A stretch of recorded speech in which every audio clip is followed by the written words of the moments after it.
جیسا کہ آپ جانتے ہیں کہ اس وقت ملک کے اندر ایک کافی بحرانی صورتحال ہے، اور کل جو وزیر اعظم نے خطاب کیا ہے مجھے افسوس سے کہنا پڑتا ہے کہ وہ very in becoming of prime minister تھا، اور ہم اکثر یہ کہتے رہے ہیں کہ وزیر اعظم اگر مشکل وقت میں اپنا کلام بند رکھا کریں تو اس سے شاید حالات بہتر کرنے میں مدد ملے۔ وزیر اعظم نے اس مشکل گھڑی میں کہ جب ملک کے اندر ایک انٹرنل سیکیورٹی کی سچویشن ہے، اس موقع کے اوپر بھی تانا زنی، الزام تراشی اور نفرت انگیزی کا کلام اور خطاب کیا ہے۔ دنیا میں کسی ملک کے اندر جہاں آگ اور خون جاری ہو وہاں پر لیڈر اس طرح کی تقریر نہیں کرتا۔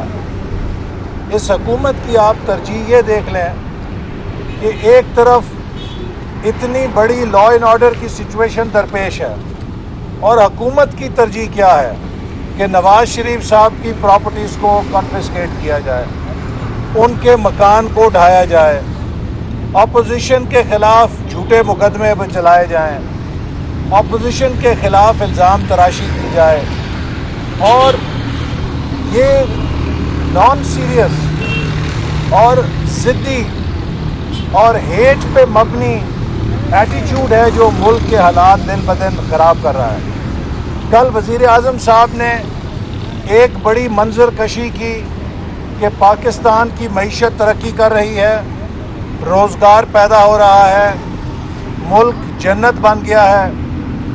تو مجھے ایک لطیفہ یاد آ گیا جو سوویت یونین کے بارے میں مشہور تھا کہ ایک ٹیچر اسکول میں لیکچر دے رہی تھی کہ سوویت یونین وہ جنت ہے جہاں پہ لوگ خوشحال ہیں، جہاں ہر کسی کے پاس اچھا روزگار ہے، خوراک کی وافر مقدار موجود ہے۔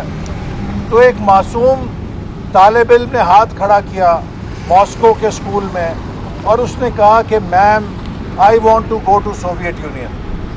تو جو کل جنت کا نقشہ عمران نیازی صاحب نے کھینچا، ہم میں سے ہر کوئی اس پاکستان میں جانا چاہتا ہے۔ ایک وہ ترقی ہے جس کا عمران نیازی صاحب دعویٰ کر رہے ہیں، ایک طرف وہ حقائق ہیں جو ساری دنیا چیخ چیخ کر بتا رہی ہے۔ حکومت کے اپنے نئے وزیر خزانہ 15 دن پہلے کہہ چکے ہیں کہ حکومت کی معاشی پالیسیوں نے معیشت کو تباہ کر دیا ہے۔